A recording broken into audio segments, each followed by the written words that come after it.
Okay, I'm going to show you some things on our property that I really like, blooming plants and things. So here's some nice blooming plants that smell really good. They're bushes. So I'll show you. I know there's an egret. This egret here, he marks our corner right there so I don't hit it. He's very helpful. So that's our well house up there. And I want to show you some plants along here that are interesting. Everything's really grown up with the wet winter we've had and spring. So over here are one of my favorite plants that we have around here. It's a Sonoma sage. It's called Salvia sonomensis. I know I'm not pronouncing that correctly, but you get the idea. And the bees absolutely love it. You can see they're all over here's a fat one over here. You can see they're all over the plants. Like here's one right here. We flew away.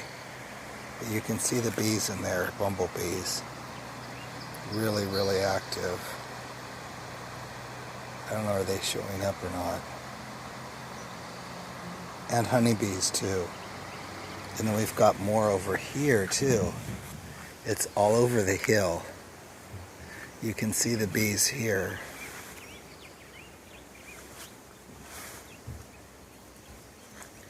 Can you see them? Right there. Bumblebees going around. I just think bumblebees are so nice. There's one. It's interesting because bumblebees, you think if you see a big one and a small one that they're different kinds of bumblebees, but actually they can have different sizes in the nest. And the first set of bumblebees is smaller.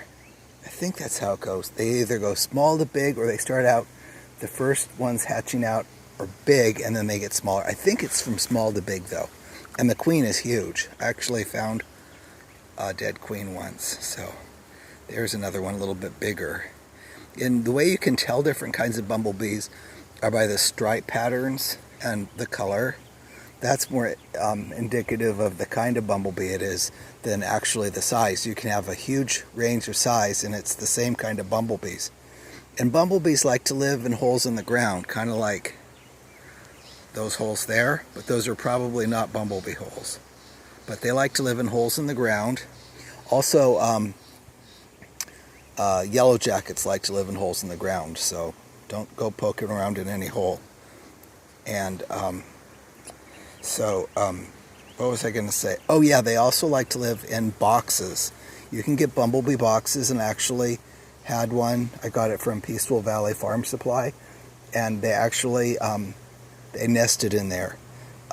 It was really cool. They look like little pots, and they do produce honey, but nothing near as much as the honeybees will produce. But bumblebees do produce honey, and they're one of the most important pollinators we have in California because they're out very early, and they actually use bumblebees to pollinate tomato crops in hothouses. It's like the only thing that they can use.